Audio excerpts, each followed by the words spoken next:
राधे राधे दोस्तों, आप सभी का हार्दिक स्वागत है आपके अपने चैनल पर।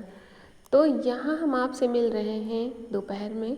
स्कूल में लंच हुआ है और क्योंकि स्कूल पास में ही है तो अनन्या जो है वो आ जाती हैं कभी कभी घर और यहाँ पर लंच कर लेती हैं, क्योंकि ये आज जो है टिफ़िन लेकर के नहीं गई, टिफ़िन यहीं पर भूल गई, तो ये भी आ गई हैं और मैं भी कुछ खा करके नहीं गई थी, तो मैंने सोचा मैं भी थोड़ा सा लंच कर लूँ। और आज लंच में मैंने बनाया है फ़रे। तो बहुत दिनों बाद मैंने फ़रा बनाया है और ये आटा का फ़रा है, चने का दाल इसमें भर करके मैंने बनाया है। और सुबह बहुत ज़्यादा देर हो रही थी तो इसकी रेसिपी जो है वो मैं आप सभी के साथ शेयर नहीं कर पाई हूँ, लेकिन फ़िलहाल मैं कोशिश करूँगी कि दोबारा कभी बनाऊँ तो ज़रूर शेयर करूँ।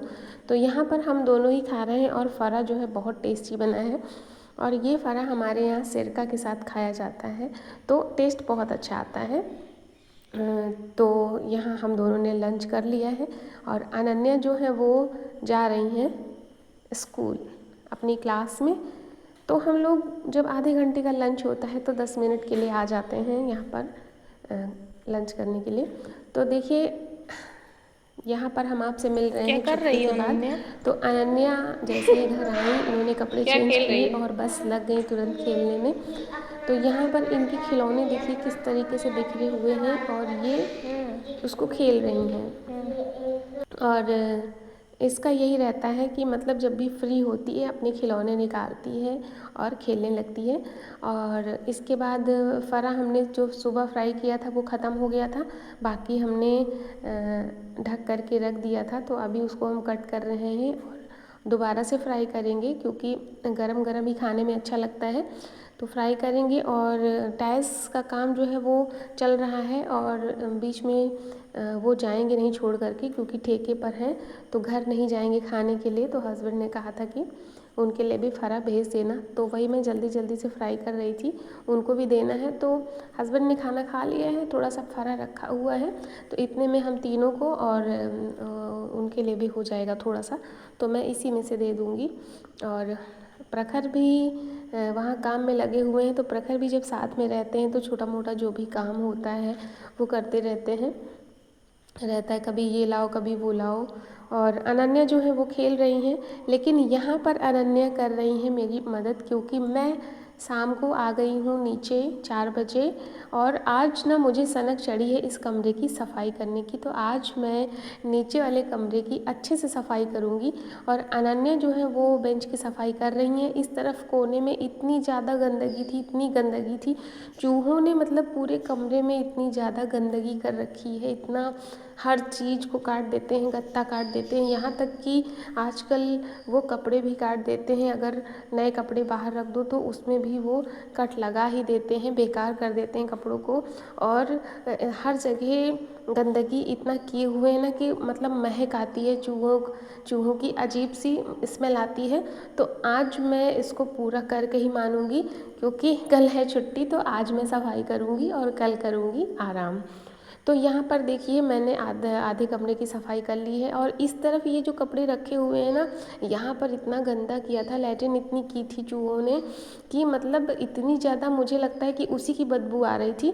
नीचे तो वैसे उतना ज़्यादा गंदा नहीं था, क्योंकि मैंने अभी 15 दिन पहले ही नीचे सफाई की थी, तो नीचे मैं कोई सामान नहीं रखती हूँ, तो नीचे साफ़ ही था लगभग। बाकी सारा सामान जहाँ जैसे रखना था वैसे रख दिया है। इतनी ज़्यादा गंदगी निकली कि मैं क्या बताऊँ, मतलब मुझे ये लग रहा है कि कैसे जो है मैं रह रही थी अभी तक यहाँ पे। और सच बताऊँ तो मतलब बहुत ज़्यादा यहाँ पे सामान भरा हुआ था ना, तो जब सामान मैंने यहाँ से हटाया तो मुझे मौका मिला सफाई करने का, नहीं तो जैसे तैसे सामान रखा था फिर सफाई करने का मौका भी नहीं मिल पाता था। तो झाड़ू मैंने लगा ली है, उसके बाद मैं पोछा, मैंने सोचा थोड़ा सा पोछा लगा दूँ तो सही रहेगा, तो पोछा भी लगा दिया है। और अभी थोड़ी बहुत सफाई बाकी है मशीन के पीछे, तो मशीन के पीछे भी बहुत गंदगी इन लोगों ने कर रखी थी और छोटे छोटे ना बहुत सारे मेढक थे यहाँ पे घुसे हुए थे। तो मतलब कितनी भी सफाई करो ना, लेकिन जब बहुत ज़्यादा सामान होता है तो जब सफाई करो फिर 10 दिन बाद सामान फिर वैसे हो जाता है, तो फिर सफाई करने का मन भी नहीं करता और फिर गंदा हो जाता है। तो यहाँ पे छोटे छोटे बहुत से मेढक निकले थे और मशीन के पीछे भी ये लोग ना घुस करके बहुत ज़्यादा गंदा करते हैं, चीज़ें सामान खींच खींच के ले जाते हैं पीछे, जो भी खाते हैं रोटी है ये सब ना खींच के मशीन के पीछे ले जाते हैं। तो यहाँ भी मुझे बहुत सी गंदगी मिली, इसको भी मैंने साफ़ किया, यहाँ भी थोड़ा सा पोछा लगा दूँगी। और जो है मैं मशीन के पीछे तो मैं काफ़ी दिनों बाद सफाई कर रही हूँ। और रीज़न ये है ना कि मतलब सच बताऊँ इस कमरे में इतना ज़्यादा सामान था ना कि मेरा मन नहीं करता, मैं मतलब मुझे समझ में नहीं आता कि सामान मैं कहाँ रखूँ तो फिर सफाई हो। तो लेकिन अब जो है सामान जब कुछ यहाँ से हटा तो फिर मुझे लगा कि अब मुझे कर लेना चाहिए। तो यहाँ पर मशीन के पीछे भी मैंने साफ़ कर लिया है, पोछा भी मार दिया है, इसको रख दिया है। और यहाँ पर इंडक्शन अभी नीचे ही है क्योंकि ऊपर कोई पावर प्लग नहीं है, तो इंडक्शन यहीं पर रखा हुआ है। तो अब मुझे इंडक्शन का बहुत ज़्यादा यूज़ करने को नहीं मिलेगा, लेकिन ठीक है कोई बात नहीं है। और पूरे कमरे में पोछा लग गया है, ज़रा सा अभी थोड़ा सा बाकी है एक किनारे पर जहाँ पर भी बहुत ज़्यादा गंदगी है और वहाँ ना फिर गंदगी हो जाती है। वही बात है कि मतलब मैं साफ़ करती थी तो इतना ज़्यादा मतलब पूरे दिन यहीं पर रहो, यहीं पर खाना बनाना, यहीं पर खाना, यहीं पर सब कुछ ना, तो वो गंदगी फिर से फैल ही जाती थी। और अब जो है अब ये होता है कि मैं ऊपर खाना बनाती हूँ, बच्चे खाते भी ऊपर है, तो पूरे 24 घंटे यहीं पर नहीं सारा काम होता है, तो थोड़ा सा इसको भी स्पेस मिलता है। तो जैसे इंसान को स्पेस चाहिए वैसे जगह को भी स्पेस चाहिए ना, मतलब थोड़ा सा उसे मौका मिले।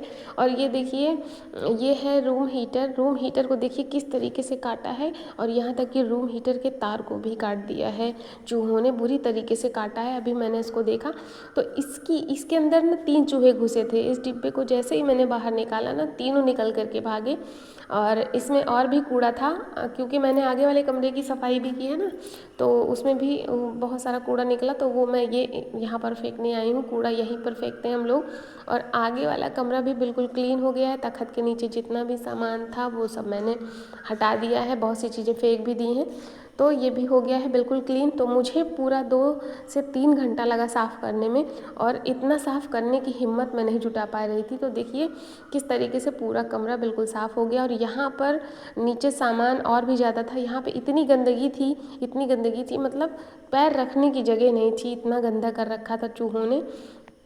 और अब बिल्कुल साफ़ लग रहा है। और यहाँ पर ज़रा सा मैं कुछ लगा दूंगी महक के लिए, तो थोड़ा गंध भी चली जाएगी चूहों की। और ये आगे वाला कमरा भी देखिए बिल्कुल नीट एंड क्लीन। यहाँ देखिए कोने कोने में आपको कोई गंदगी नहीं दिख रही है क्योंकि मैंने हर कोने की सफाई की है। और यहाँ पर भी सारी चीज़ें, कुछ चीज़ें यहाँ से वहाँ हुई। देखिए चूहा कैसे जा रहा है, वो गया अंदर घुस गया, आपने देखा ना चूहा, मतलब चूहे पूरे में घूमते रहते हैं। और हमारे यहाँ दवाई नहीं रखी जाती, तो हम लोग तो सोचते हैं अरे चूहे हैं, गणेश भगवान की सवारी है, इनको दवाई नहीं रखना चाहिए, तो बस उसका ये लोग फ़ायदा उठाते हैं। और यहाँ भी देखिए एकदम साफ़ हो गया है, यहाँ भी थोड़ी सी गंदगी थी वो भी बिल्कुल क्लीन हो गई है। और तखत के नीचे, इसके नीचे देखिए मैंने कोई सामान नहीं रखा है, यहाँ भी बिल्कुल साफ़ है। और सबसे ज़्यादा गंदगी यहाँ थी, यहाँ चूहों ने इतनी लैट्रिन कर रखी थी कि मैं क्या बताऊँ, क्योंकि सारे कपड़े यहीं रहते थे, तो यहाँ से मैंने सारे कपड़े हटा करके इस तरफ रख दिए।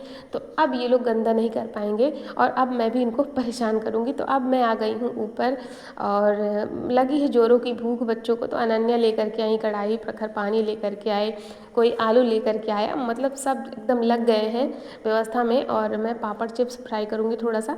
हस्बैंड ने भी वहाँ से आवाज़ लगाई कि भैया चाय वाय बना दो, तो बस मैं तुरंत आ ही गई थी। मैंने कहा हाँ चाय बनाती हूँ, तो एक तरफ मैंने चाय चढ़ाई, दूसरी तरफ मैंने कढ़ाई। और अनन्या को बोला कि प्रखर को मैंने बोला आलू लेकर के आओ, अनन्या धुल देंगी। तो अनन्या जो है आज पहली बार आलू धो रही हैं, देखिए कैसे मतलब बिल्कुल सफाई से धो रही है ये आलू। और ये आलू हमें धो करके देगी तो हम जल्दी से चढ़ा देंगे, मतलब अब हमें स्पीडली काम करना है क्योंकि 6 बज गए हैं और 6:30 बजे अंधेरा भी हो जाता है। और इन लोगों को भूख भी लगी है, तो आप देखिए कैसे इतने में ही टहलेंगे, क्योंकि मेरे बच्चों से ना भूख बिल्कुल बर्दाश्त नहीं होती है, खास करके अनन्या से। देखिए यहीं पर टहलेंगी, ये बस इतने में आती जाती रहेंगी, घूमती रहेंगी। और अगर इनका मन होगा तो कच्चा पापड़ भी उठाएंगी और खा लेंगी, मतलब भूख बर्दाश्त नहीं होती। तो अब यहाँ पर देखिए ये रात का टाइम है, 7:30 बज गए हैं। जोरों की हवा चली। मैंने आलू फ्राई कर ली, जा रही थी मैं खिचड़ी बनाने, उतने में ही इतनी ज़ोर की हवा चली कि मैं क्या बताऊँ, मतलब पूरे 15 मिनट इतनी ज़ोर की हवा चल रही थी, ज़ोरों से आंधी जैसे आ रही थी कि गैस ही एकदम मेरी बुझ गई। मुझे कुछ समझ में नहीं आया कि मैं क्या करूँ। बिजली भी चमकने लगी, बारिश भी हुई और मैं चुपचाप बैठी थी। मतलब 2 मिनट के लिए तो मुझे लगा कि बस अभी 2 ही दिन हुए हैं और मुझे सुनना पड़ेगा कि तुम आई थी ऊपर, मैंने रोका था और अपने मन की कर ली, अब लो बनाओ खाना। तो मुझे लगा कैसे बनाऊंगी खाना, लेकिन फिर थोड़ा सा मैंने धैर्य रखा और मैंने कहा ठीक है, ये आधे घंटे में तो रुकेगी ही ये बारिश। तो बारिश रुकी लेकिन हवा जो है वो नहीं रुकी, तो हवा थोड़ी सी कम ज़रूर हुई। तो मैंने क्या किया, इस तरफ मैंने बर्तन रखे, उधर भी स्टैंड रखा, थोड़ा सा इसको ना जगह दिया। एक तरफ मैं खुद बैठी थी थोड़ी देर, तो इससे ये हो रहा था ना कि इसकी गैस की तरफ हवा नहीं जा रही थी। तो इस तरीके से मैं काम कर पाई। मतलब आज मुझे समझ में आ रहा है कि आज खिचड़ी की कीमत समझ में आई कि किस तरीके से मैं बैठी थी उसके सामने और उस गैस की तरफ हवा ना जाए, इसको रोक करके मैंने खिचड़ी बनाई है। और बस मुझे किसी तरह लग रहा था कि मेरी खिचड़ी बन जाए किसी तरह, बस नहीं तो मैं क्या करूँगी। गैस चूल्हा भी नीचे लेकर के नहीं जा सकती और आज लाइट भी नहीं है। तो बच्चे जो है वो नीचे पढ़ाई कर रहे हैं और मेरा एक टास्क था बहुत बड़ा कि मैंने किसी तरह खिचड़ी बना ली और आलू फ्राई किया था, पापड़ चिप्स रखा था। तो अब मैंने खाने का इंतज़ाम कर लिया है। हस्बैंड जो है वो अभी यहाँ पर इस तरफ थोड़ा सा काम था, तो ये भी बैठते नहीं हैं, कुछ ना कुछ करते ही रहते हैं। तो ये भी अपना कर रहे थे और इन्होंने कहा कि मैं 15 मिनट में आता हूँ खाने के लिए। मैंने कहा ठीक है। तो अब खाना मेरा बिल्कुल रेडी है। मैंने बच्चों को भी खिला दिया, मैं सबको ऊपर लेकर के आई, बच्चों को खिला दिया, हस्बैंड ने भी खाया। और ये मेरी थाली है, तो आप लोग भी आ जाइए खाने के लिए। और खिचड़ी के साथ ना मुझे ये आलू फ्राई और पापड़ चिप्स मिल जाए तो क्या ही बात है। तो किसी तरीके से आज ना बहुत संघर्ष भरा दिन था मेरे लिए, पर मैंने खाना दे दिया सबको, बहुत खुशी हो रही है और मैं खुद खाने बैठी हूँ। तो वीडियो थोड़ी भी अच्छी लगी हो तो लाइक करिएगा और कमेंट करना बिल्कुल ना भूलिएगा। और कभी कभी होता है ना कि अब हमें अपने खुद के निर्णय पर ही शक होता है कि अरे हमने बहुत गलत निर्णय लिया। तो वो मुझे थोड़ी देर के लिए हुआ, लेकिन ठीक है, फ़िलहाल मैंने काम कर लिया और खाना भी सबको मिल गया, नहीं तो भूखे ही सोना पड़ता। तो चलिए लेते हैं आपसे यहीं पर विदा और मिलते हैं अगली वीडियो में। तब तक के लिए राधे राधे।